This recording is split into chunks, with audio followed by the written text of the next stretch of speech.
It's time for the Rick Smith Show.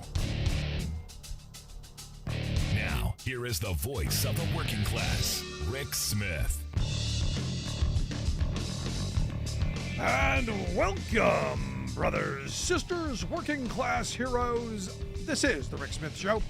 Thanks so much for being here today on the big program. Lots to get to, lots to talk about. You may remember back in December, U.S. Steel agreed to be bought out by Japanese steelmaker Nippon Steel. They are Japan's largest steelmaker for $14.1 billion. And you had members of the Pennsylvania congressional delegation saying, no, we should be blocking this. This is a bad idea. People like me saying this is a terrible idea. Understand, U.S. Steel, once the largest company basically on the planet.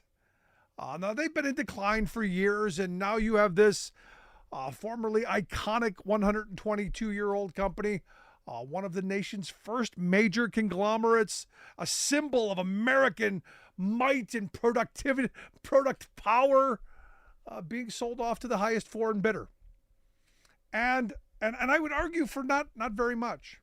On January 3rd, you had 53 members of Congress who sent a letter to the Biden administration asking for a comprehensive review in the hopes of blocking the sale. And for me, the interesting part of all of this, and we'll see how politically this pans out, but the arguments for allowing the sale have been interesting to watch, because you've got, on one side, you've got, anyone who's against it, this is just xenophobia because the Japanese are our friends. And you go, yeah, now, clearly, they're our friends, and that's great.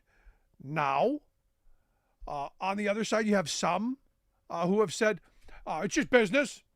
Capitalism kills off the weak, and we consumers will be so much better off because this U.S. Steel, they didn't invest in their business, they ran their business poorly, and now they're ripe for the picking. And look, first, the first argument, nonsense, not buying it at all. But the second got me thinking, is this the sign of an America in decline? Is this the sign of, 50, 70 years of American excess? I mean, I remember, the heyday, the end of the heyday of American steel, the jobs, really, the standard of living that came out of those jobs. And I think back to, someone who I knew very well, who her father was a supervisor at Bethlehem Steel. The standard of living that they had, and the stories that he told of, Bethlehem Steel in its heyday employed like 100,000 people at good, solid, family-sustaining wages, with health care, with retirement security, with vacations, and all kinds of stuff. A wonderful standard of living, opportunity for children to go on to college like this person was able to do. And that all got eviscerated. And to hear this guy, this retiree, tell the stories, the management back then, and this is 60s, 70s, made horrible decisions, bad policy, our horrible trade policies, supply side voodoo Reaganomics, neoliberal trade policies, all bad. But investing in buying hotels and investing in everything but steel making capacity, eventually cost them. And I remember this guy, he was the head of the Coke plant at the time. Their job was to pour the steel. And he said, look, they were bringing the Japanese engineers through to show them how they made steel. This is back in the 70s. And then, after World War II, we're outfitting them with the best capacity. Part of the Marshall Plan was to rebuild, Japan and Europe and these places that are now, buying us. And I go back to this and I go, this is the result of bad policy by these companies, terrible, terrible board leadership, terrible CEO leadership, but also, and I would argue more importantly, bad political policy, bad tax policy that would go ahead and take those profits. Don't bother plowing them back into your business. Pay your CEOs more, buy hotels, buy whatever. But don't worry about your core business. To me, steel's special. We need steel. Well, we need it when we need it, or actually, we don't need it until we need it. And I remember my grandfather telling me, look, the reason we won World War II is we were able to ramp up production. We had steel mills. We had factories. We don't have those buildings anymore. We had the buildings. And look, understand, steel production's crucial for a nation. So for me, when I look at a foreign company taking over our steel production and the possibility of them either taking it or dumping in and causing other competitors to go out of business, that's a major problem. Understand, steel is a big deal, for our infrastructure to start with. It's a fundamental building material for our roads, our bridges, our railways, buildings, whatever you need. It's the backbone of industrial development for factories and warehouses and manufacturing. It's all of that stuff. If, let's say, something bad were to happen and we did need to ramp up production, if you don't have the factories, you don't have the steel to build you got problems. Also, it's key to economic development. It means jobs. It means innovation. It means growth in industries like construction, automotive, manufacturing. If you're not making steel, if you don't have the capacity to make steel, all of the other stuff, kind of difficult. National security, anybody thought of that? Our warships, our planes, our guns, all of the things that we need for national defense. And just the arsenal of democracy, the fact that you have the capacity to ramp up and build without relying on another country. The fact that we can make technological advancements, innovate. We can ramp up environmental efficiencies. There's so much we can do if we invest in manufacturing and steel production. But yet, here, you've got some who are like, no, we're ready to give it up to the Japanese because they're already doing it. And that's the most troubling argument of all. The reason that Nippon is the right person instead of Cleveland Cliffs, who had made an offer, is, well, they're so much more advanced. I don't know if that's the right argument. I think it's a bad idea, and I'm interested to see how the Biden administration is going to move on this. But when we come back, Pennsylvania Congressman Chris Deluzio is going to be here to share some thoughts on why he opposes the idea and what he thinks possibly could come out of this. Quick break. Right back with Representative Deluzio.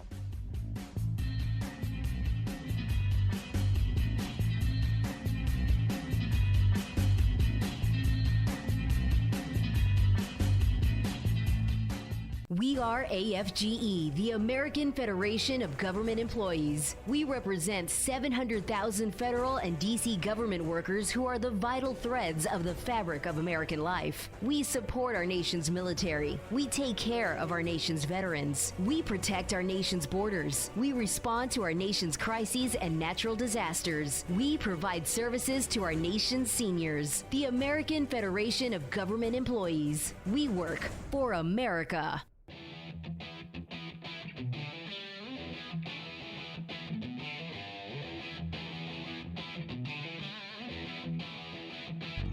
Welcome back to the Rick Smith Show. Now, here is Rick Smith. So as we've been talking about, on January 3rd, a number of congressional representatives sent a letter to the president saying, hey, you need to look at this acquisition of U.S. steel by a foreign competitor. In fact, 53 congressional representatives sent this letter led by the Congressional Labor Caucus saying, you know what, maybe something we should be taking a look at. In fact, one of the people who's been ahead of this, Pennsylvania Representative Chris Deluzio, who back in December, along with Bob Casey and John Fetterman, sent a letter to Janet Yellen saying, hey, maybe look at this. Maybe we should be blocking this. That's why I've asked the representative to come keep us up to date and maybe find out what's going on. Chris, thanks for taking time for us. Yeah, Rick, thanks for having me on. Thanks for talking about what's happening, not just in Western PA, but all over the country with steel. This is a big deal because I think, foreign ownership of productive capacity, which has been going on for decades. We've lost our manufacturing prowess. We used to be the nation, the world's producer, and now we're no longer that. In fact, there's a bridge in Trenton, New Jersey that says Trenton makes, the world takes. We're no longer that country because we've sold off our productive capacity. We didn't lose it. We sold it off. And this is another one of those moments where I think we better be very careful, especially when you're talking about steel. So where are we in this moment now that you guys have sent this letter to the administration? How have they responded? Well, let me just start with, we should be the country and can be the country that makes the things that we rely on here at home and that we can export to the world. I talk about my region as a place where people made the steel to build America. We still make steel, okay? I think that's an important part of this and where we come from. So where are we is the good question. So you talked about the letters that my Labor Caucus colleagues and I sent, my senators and a bunch of others. The process here is for this committee called CFIUS, Committee on Foreign Investment in the United States. That's the avenue we're pushing for the administration to scrutinize the acquisition by Japan's Nippon Steel of U.S. Steel. And that committee has the power to look at the national security implications. And if they find that they're real, which I think they are, they have the power to block a transaction like this. And that's exactly what we and so many others who have signed on to these letters have asked the administration to do. How often does this happen? I mean, there are a lot of instances throughout the years that I can recall Chinese companies buying up American manufacturers. In fact, some that you would argue had direct inputs into our military, and those weren't blocked. What are the chances of this, which is a big deal, a $14.1 billion deal? What are the chances of this being blocked?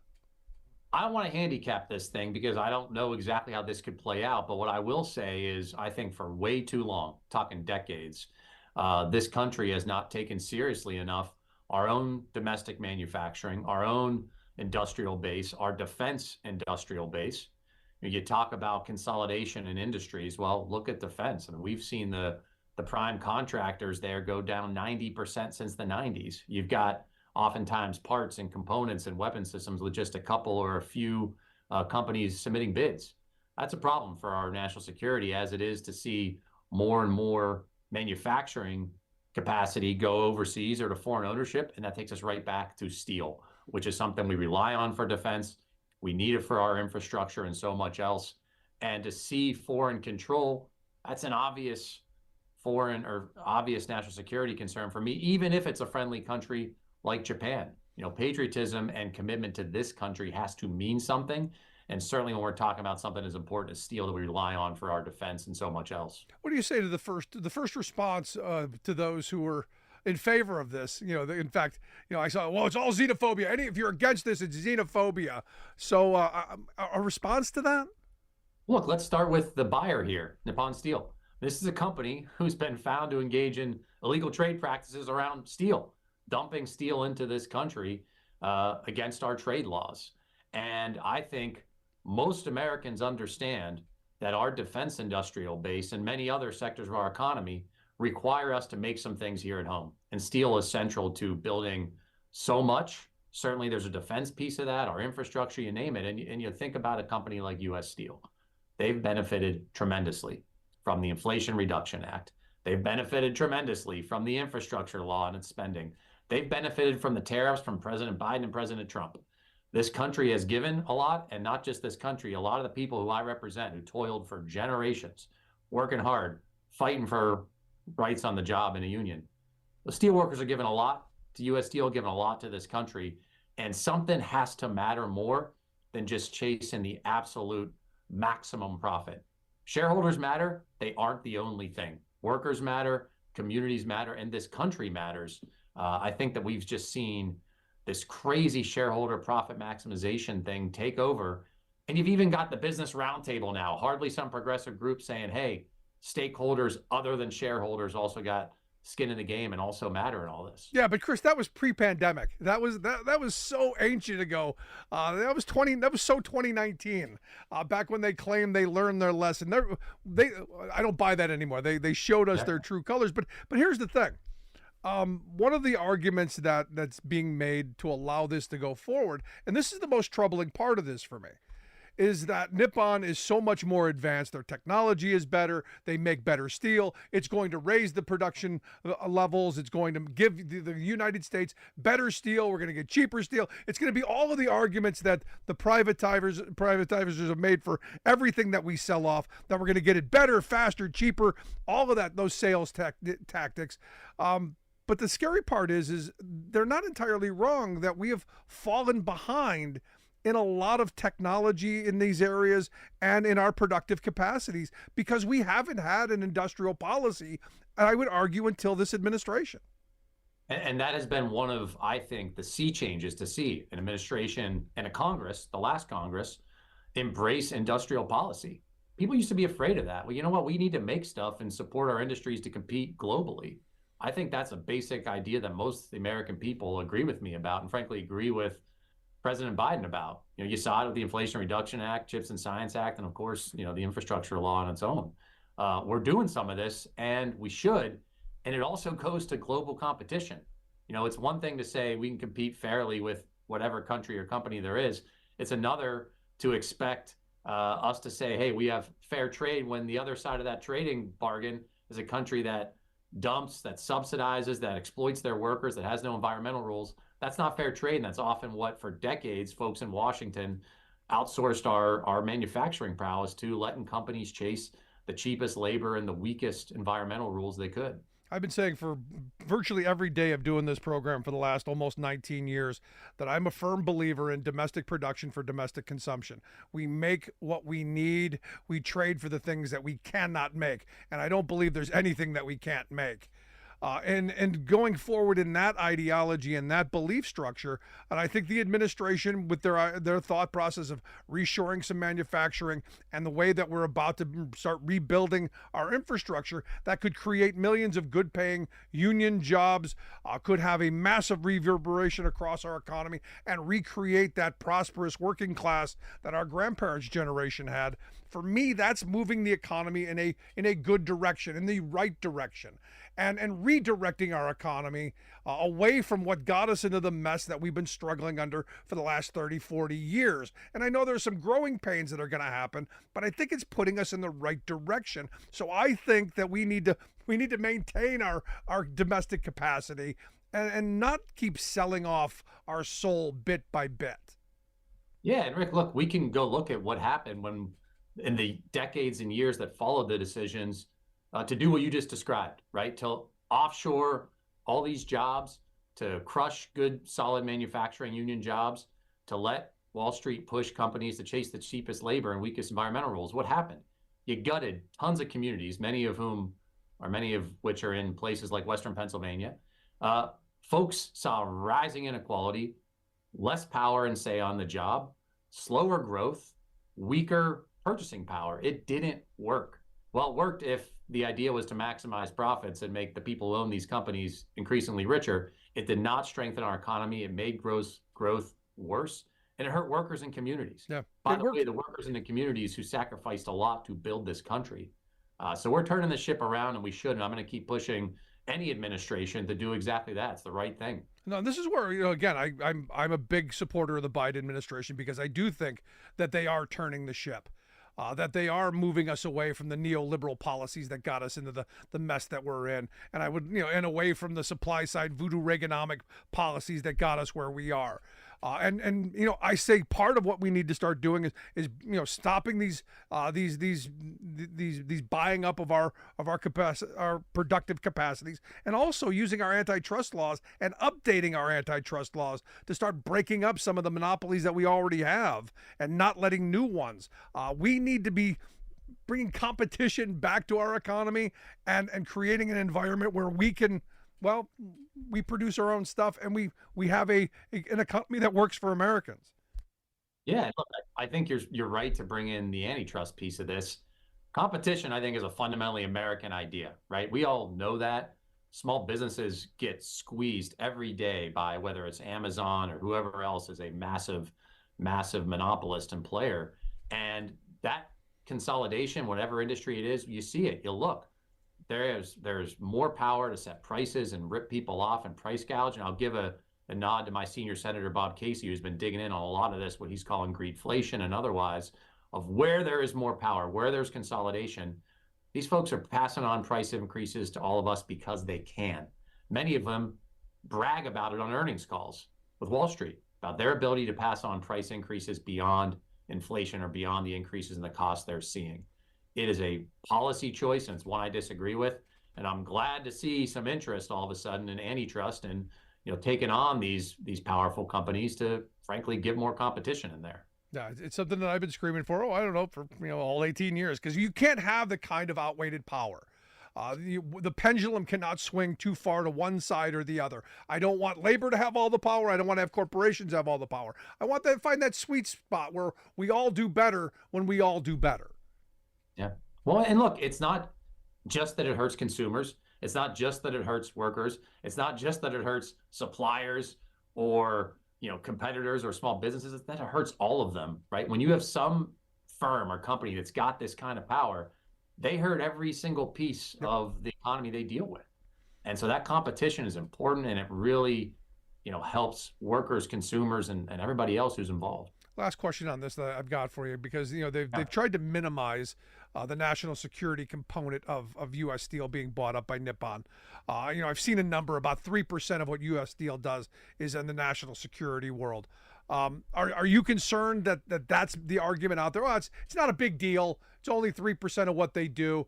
Are you concerned about that kind of an argument? I think it misses the basic thing. Go look at what domestic defense production was in, say, 1939 and compare it to 1943, right? We need to have the capacity to ramp up, God forbid, should we find ourselves in a big war. And seeing foreign ownership in a place where we will absolutely need to ramp up if, again, God forbid, we find ourselves in a big war, that's the problem. Yeah. And that's ignoring all the other implications of this sale. The point is, you got to have control here at home if we're in a situation where we have to rapidly expand our factories and our production. No, you're spot on accurate there. And not worrying about overseas, worrying about right here at home. Obviously, January 6th, just a couple of days ago. I want to get your thoughts on the third anniversary, and more importantly, the historical rewrite that's going on right in front of us. That it was kind of a patriotic day. That it was a day like any other. People defecating on the floor and urinating on desks and smashing windows and wiping blood all over busts and all that stuff. I want to get your thoughts. Yeah, last I checked, it's not patriotic to beat the crap out of cops in your quest to disrupt the Congress from doing its duty and trying to overthrow the presidential election, which is essentially what these people were doing, egged on by Trump, who wanted to stay in office after losing. I can't believe that's a sentence I have to utter about something that happened in this country that some of my fellow Americans took part in, but it is. It's what they did, and it is a real threat that continues to our freedom. And look, I'm not naive. I know these threats exist, but I take great comfort knowing that the vast majority of people in this country, from both parties, everywhere in between, I don't think they want our government to fail. I don't think they want democracy to fail.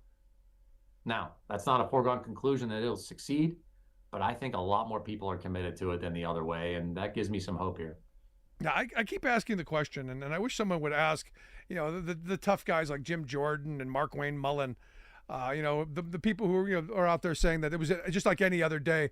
If that were the case, why were they hiding? Why weren't they out amongst their people, saying, hey, maybe don't, do that on the floor. Maybe don't. Yeah, look, I mean, you talk to, I wasn't yet in the Congress, but I've talked to plenty of colleagues who lived through it. There is no doubt in their minds what those folks were willing to do, what they did do. I mean, you can see the footage yourself. Some of these officers get just the absolute crap kicked out of them. But people were willing to use violence and kill to accomplish their mission. And I think there are still folks committed to trying to overthrow this government. But again, I think there are a lot more of us who are willing to defend it. Chris, I appreciate you taking some time for us. As always, good stuff. I hope you'll come back and share some more, and especially as this goes on down the road. It's my hope that they block this and we find a U.S. suitor to keep this a U.S. company and move forward. But I appreciate your time. Thanks, Rick. Thanks for having me on. Anytime. Pennsylvania Representative Chris Deluzio. Want to hear your thoughts? Email me, rick@thericksmithshow.com. Quick break. Right back. Stick around. You're listening to The Rick Smith Show.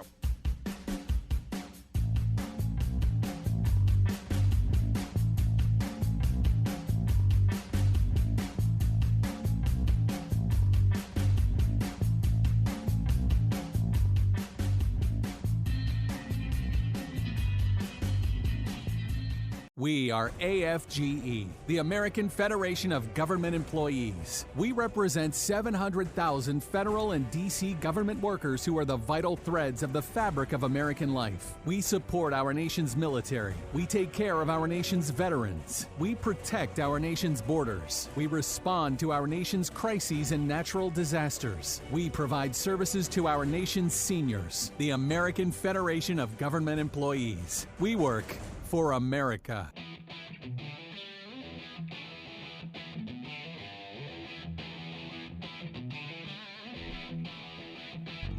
Welcome back to the Rick Smith Show. Now, here is Rick Smith. So, again, it's going to be interesting to see what the Biden administration does, because what they have said is they're the most pro-worker, pro-union administration in history. And this is, for me, one of those important moments. And as I've been saying, I think this administration is moving us in a direction that can be transformational. This idea of, and I would love to hear them articulate this more, the idea of domestic production from domestic consumption, that we make what we use, especially something as important as steel, that we have a national conversation about what it is that we think is in the national interest. What productive capacity we need to make sure that we hold on to. And dearly, because, again, coming out of the pandemic, I think we learned how fragile our supply chain is, and just how one disruption could cause chaos, and did cause chaos. We struggled to come out of this, and I think the Biden administration did a good job in getting us back on the right track. I think they're doing a great job of moving us toward a path of reshoring manufacturing. This, understand, while we're talking about investing in infrastructure, the roads and the bridges and the buildings and all of the green economy stuff that's going to be built, steel's going to be at the heart of this. Nippon didn't buy this because they're like, oh, hey, we just got a little money laying around. We think we're just going to do out of the goodness of our heart. No. They saw dollar signs. They saw American dollar signs. They saw American investment dollars. Shouldn't we take that investment and invest in American companies, in American workers? It's my thought. Want to hear yours? Email me, rick@thericksmithshow.com. If you're watching on Free Speech, thanks so much for tuning in. We'll see you back here tomorrow. For our radio audience, quick break. Right back. I'm Rick Smith, and this is Labor History in 2. On this day in labor history, the year was 1860. That was a day of tragedy as the Pemberton Mill collapsed in Lawrence, Massachusetts. The collapse of the 5-story textile mill was one of the worst workplace disasters in U.S. history. Most of the 800 workers in the mill were women and Irish immigrants. Some were teenagers. During that fateful afternoon, as they were working, they heard a strange rattling noise. Then, within seconds, the mill collapsed. Tons of machinery crashed through the collapsing floors, crushing workers. Many more were trapped. Rescuers attempted to free the trapped workers. But that night, as the rescue efforts continued, a fire broke out in the ruined plant. Many trapped workers were burned alive. Helplessly, the rescuers could only look on with horror. The exact number of dead is unknown, but estimates range between 88 and 145 workers killed that day, with another 150 suffering serious injuries. The large building was only 7 years old when it collapsed. Poor construction was determined to be the cause of the disaster. In an effort to maximize profits, the mill had more heavy equipment inside than the building could support. The New York Times reported, the building was never considered to be as staunch as it ought to have been. It was built about 7 years since and was then thought a sham. Indeed, before the machinery was put in, the walls spread to such a degree that some 22 tons of iron plates were put in to save it from falling by its own weight. After the disaster, the mill was rebuilt. Workers at the new mill claimed to see the ghosts of those who had died in the tragedy. Labor History in 2 brought to you by the Illinois Labor History Society and The Rick Smith Show. For more information, go to laborhistoryin2.com, like us on Facebook, and follow us on the Twitters at Labor History in 2.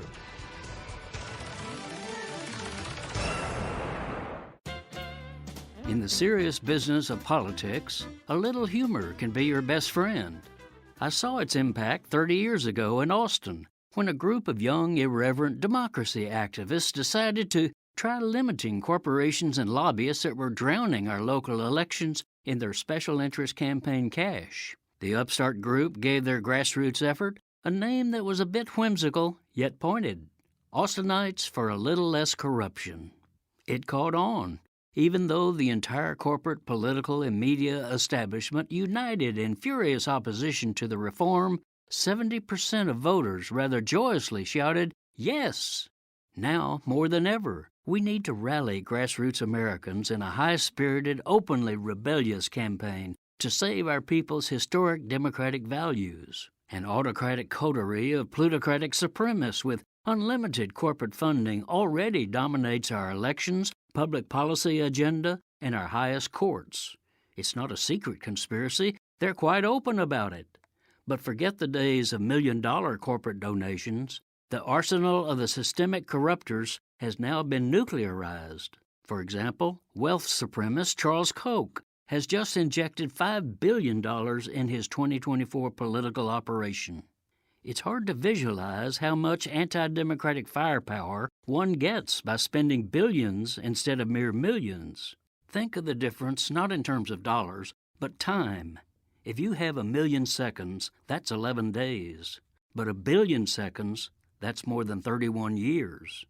This is Jim Hightower saying we can have no progress in America, no democracy, without getting corporate money out of America's political system. For information and action, go to Public Citizen at citizen.org, citizen.org. Welcome back to the Rick Smith Show. Now, here is Rick Smith. So on Monday, Donald Trump was on Lou Dobbs' show, and I got to be honest, I thought Lou Dobbs was gone. I had no idea. Off into the sunset. Who knows? I had no idea where Lou Dobbs had ended up. Evidently, Mike Lindell has some kind of a platform that now Lou Dobbs is doing a show on, and wow, how far has Lou Dobbs fallen? But anyway, Trump was on Lou Dobbs, and the interesting quote, he says that we have an economy that's incredible. I agree. And if I were a Republican, I would stop right there. But no, I have to read the rest of the sentence. He says, when there's a crash, I hope it's going to be in the next 12 months because I don't want to be Herbert Hoover.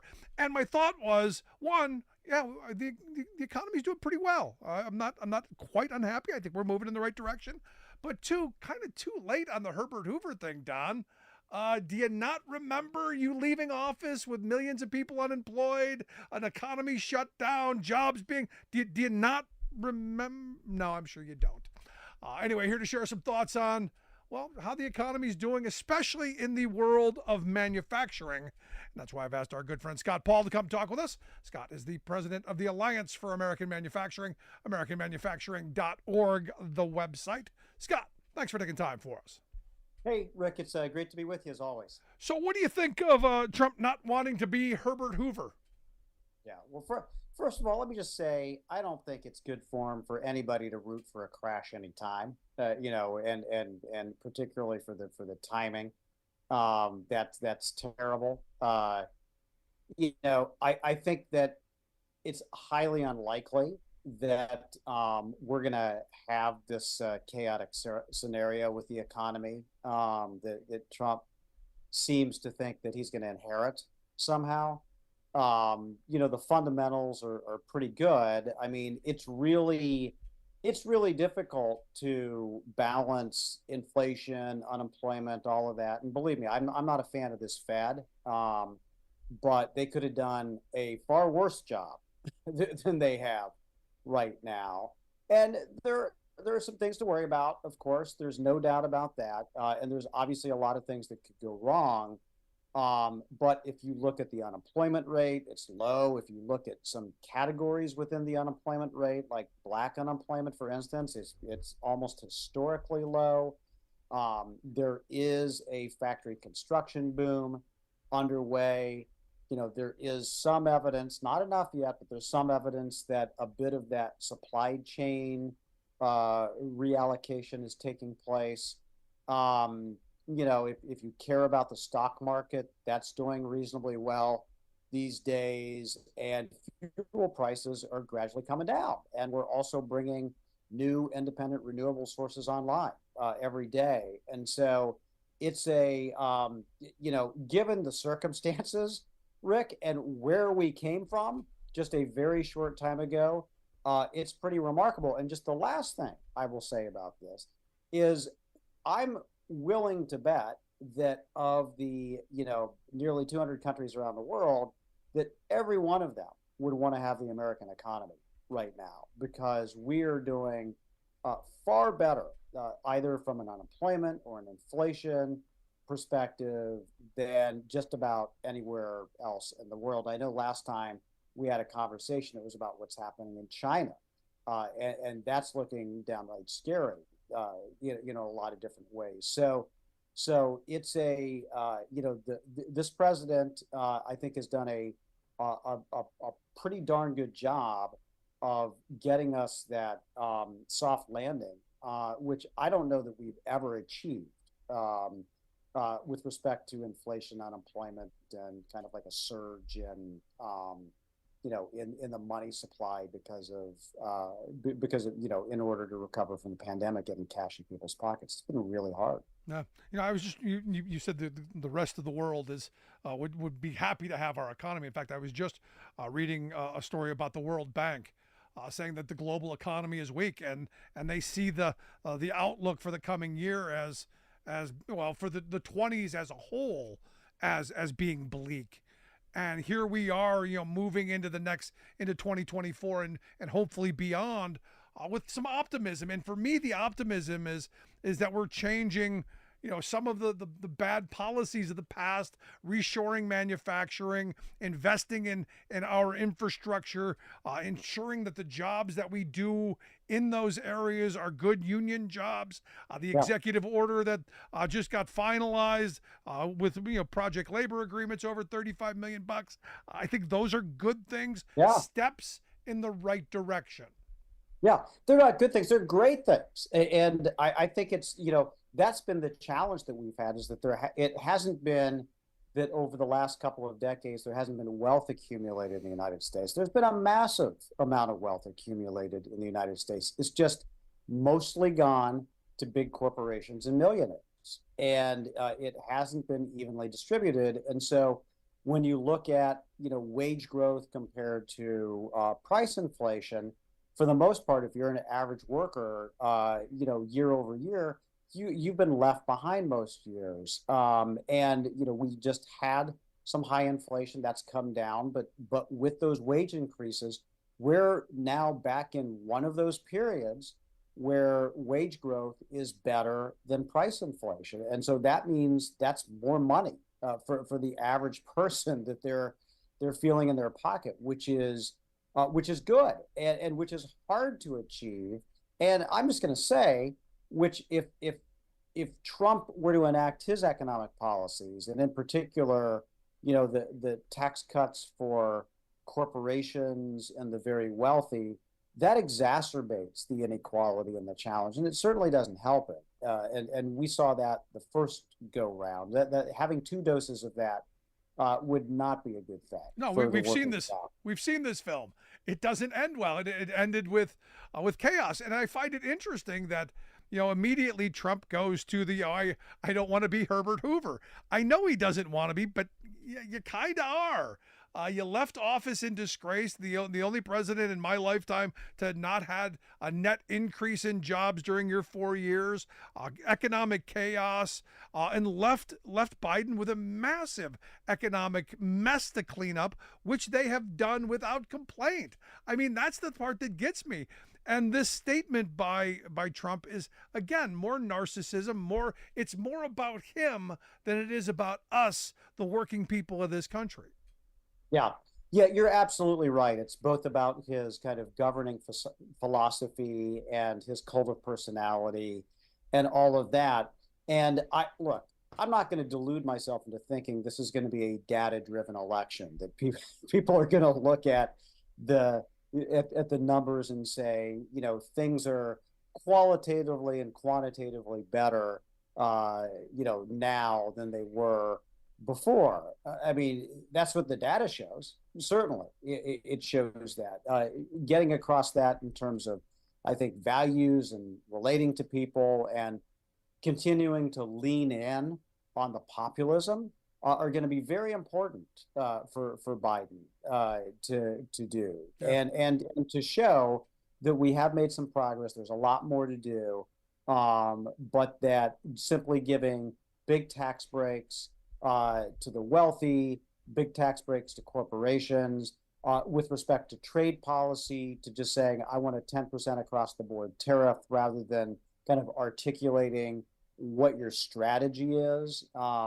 These are, I think these are going to be important distinctions, and my hope is that that Biden will continue to lean in on his accomplishments for working people, because not only are they perhaps helping him politically, but it's going to produce this transformational change in the economy and also in who's getting the benefits from growth in this country, where it had been overwhelmingly the top 1%, much more evenly distributed now, which is a very, very good thing. And that comes back to policy choices that are made by the administration, I believe, on the direction that they're taking us.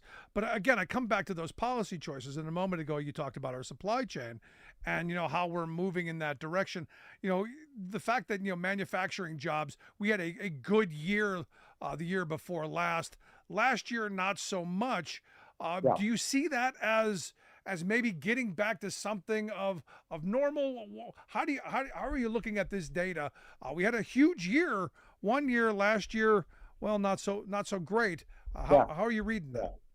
Yeah. So I think that's important, that if Trump or Republicans try to demagogue this a little bit, it's important to know the facts. And it is true that in all of 2023, there were only 12,000 manufacturing jobs added in an economy that produced, I think, 2.3 or 2.4 million jobs over that year. So that's a really, really small level of output and a big decrease from 2022.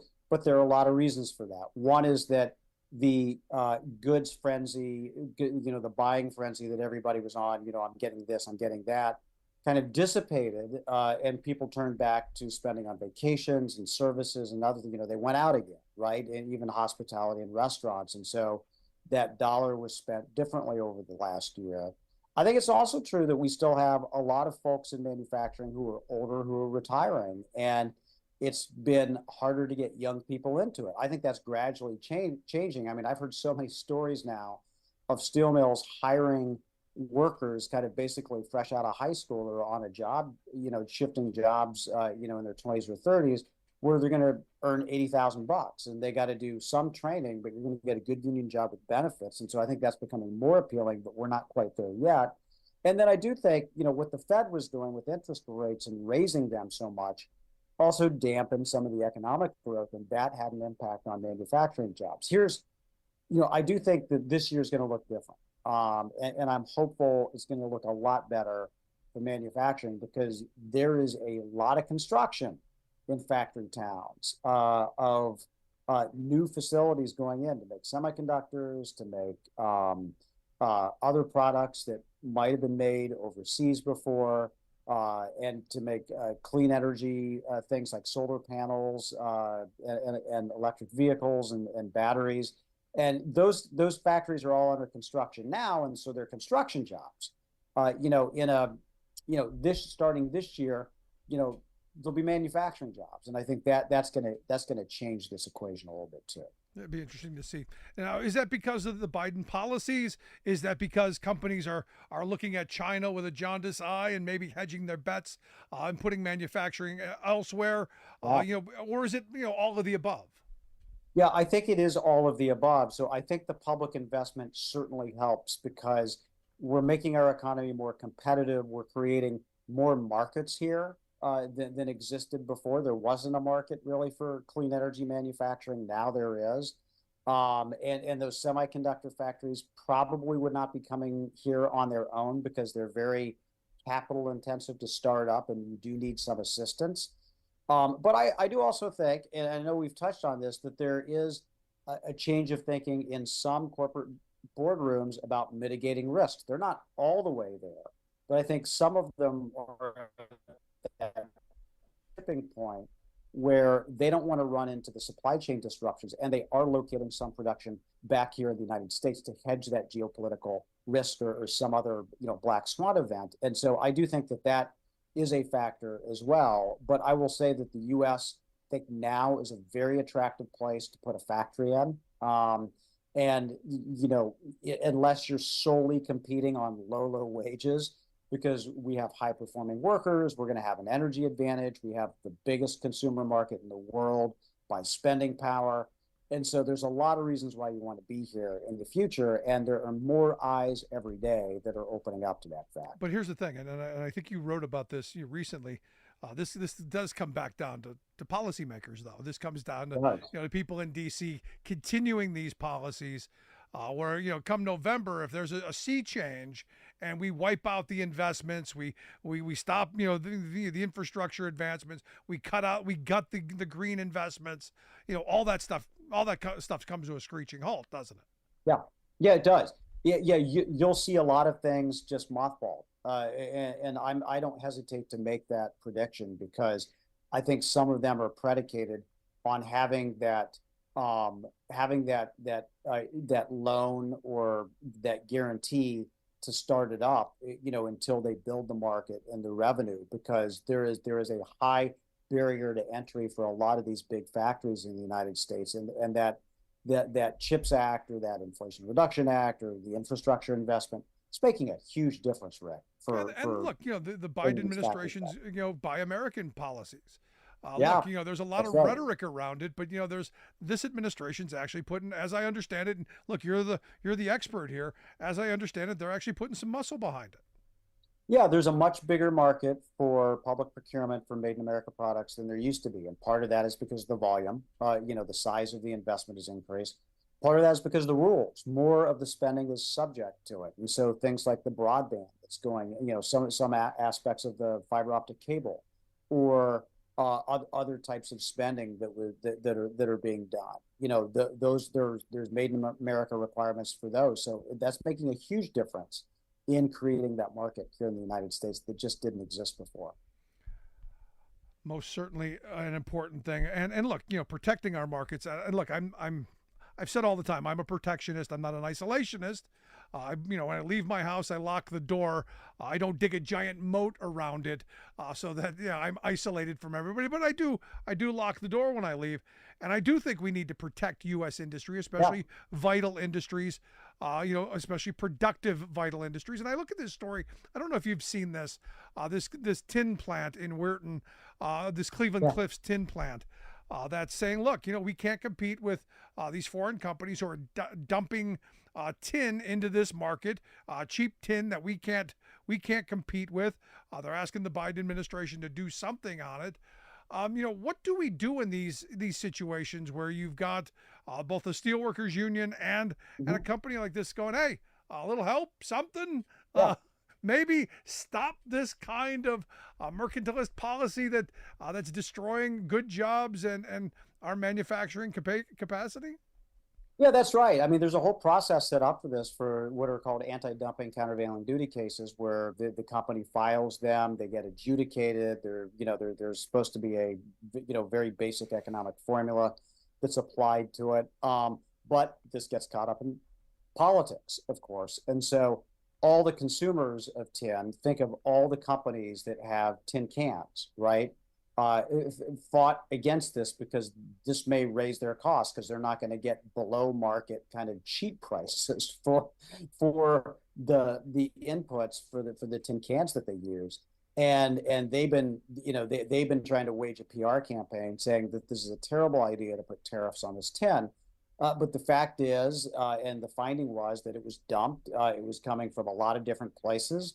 And I'm just going to say this, like, if we learned anything from the pandemic, having a domestic supply of shelf stable goods and the ways to make that probably pretty damn important. And so if we're depending on tin exclusively coming from overseas during the next crisis, whatever it is, we're going to be completely hosed when it comes to that. And so part of this is about our security as well. And so my hope is that these tariffs will go into effect and that will provide some stability to the domestic industry so that they can provide that tin for the cans, for the products that people buy. But the demagoguery about this has been just off the charts.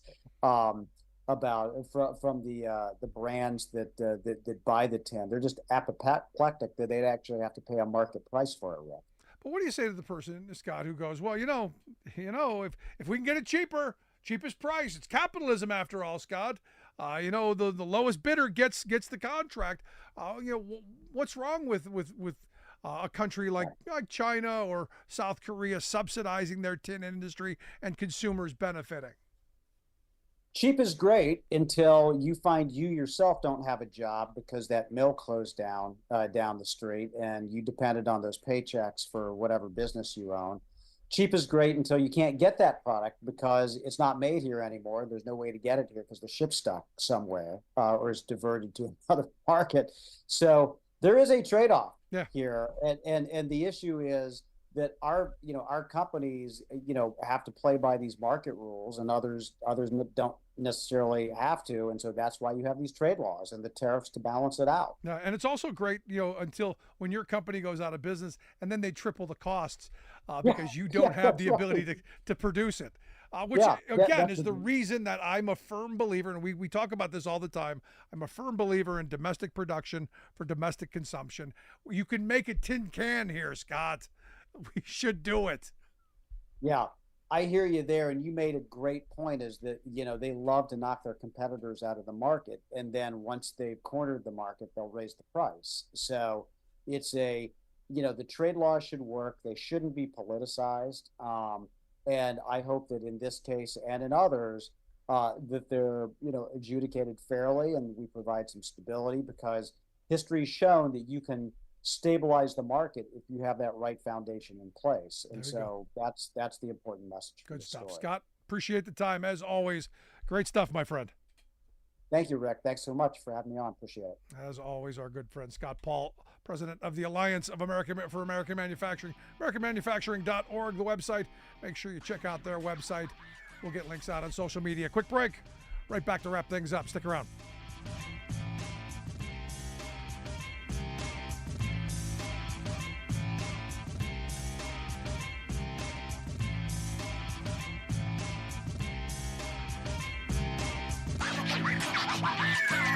I'm Rick Smith, and this is Labor History in 2.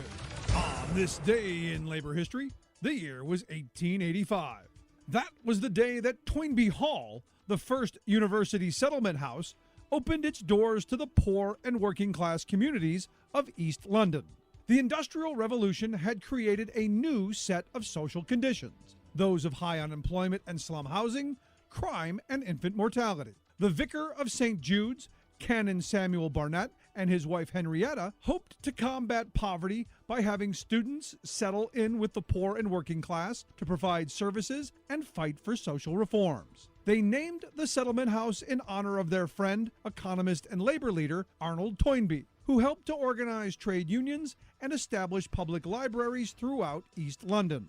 In its early days, Toynbee Hall championed the rights of minority immigrants, including Jews and the Irish, developed adult education and language courses, evaluated industrial working conditions, and provided free legal advice.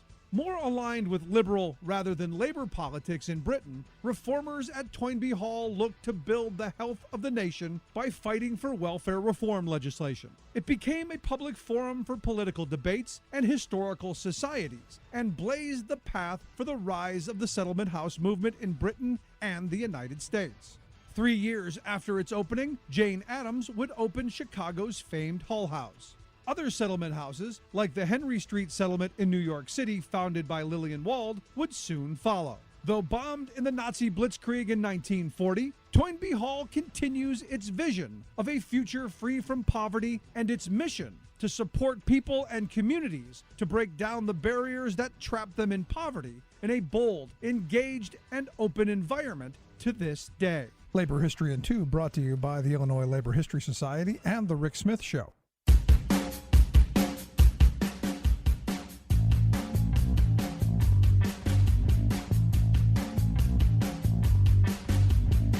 Welcome back to The Rick Smith Show. Check out our website, thericksmithshow.com. Questions, comments, something on your mind.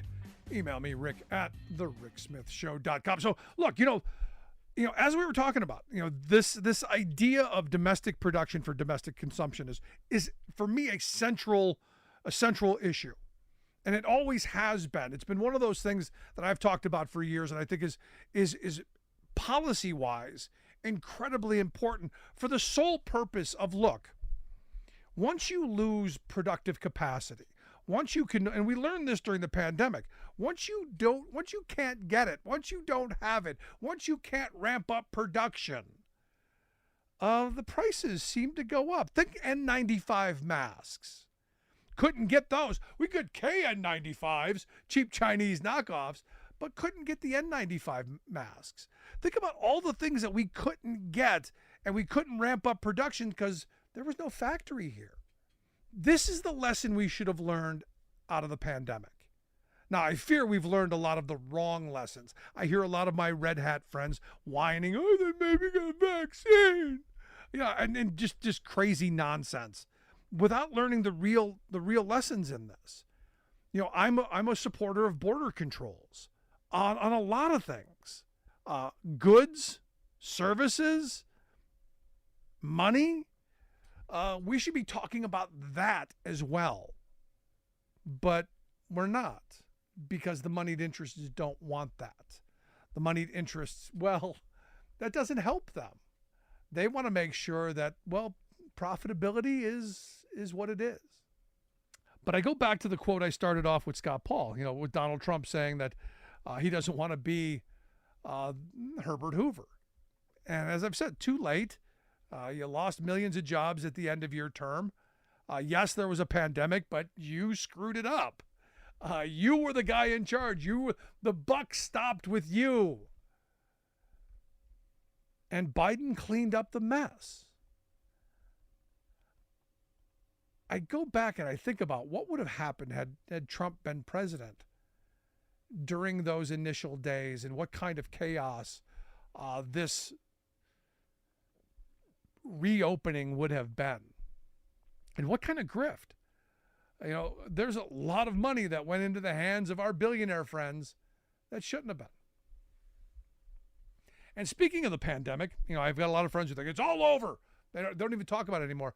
Interestingly enough, we are seeing the largest wave of COVID sweeping across the country, led by this new variant, the JN1 variant, which is, they're saying, highly transmissible, and is showing up in people who have been vaccinated and people who have been infected. That would be me. I got vaccinated twice. I got the vaccine and the booster, and I had it. And I had it bad. Now they're saying, the wastewater detection levels indicate that this could be the largest wave since Omicron in 21, with about 2 million Americans infected every day. Now, understand, I don't count in those numbers because I didn't take an official test with the government. I took a bunch of those home tests that all said, yeah, you're positive. Yeah, you're positive. I didn't go to the doctor and get drugs. Now, what the reports are saying, despite the number of cases that are going through the roof, despite all that happening, the COVID-related hospitalizations and deaths, down from last year. That tells me we're getting past it. That tells me maybe we're going to be okay. I know some people are going to be yelling at me, but I'll tell you, this time when I got it, it was nothing like the first time. But I want to hear your thoughts. Email me, rick@thericksmithshow.com. Miss any portion of the program, make sure you grab the podcast. Wherever you get your favorite podcast, you'll find ours. Thanks so much for being here. We'll see you back here next time. You've been listening to The Rick Smith Show. Email Rick at rick@thericksmithshow.com. Until next time, this has been The Rick Smith Show, where working people come to talk.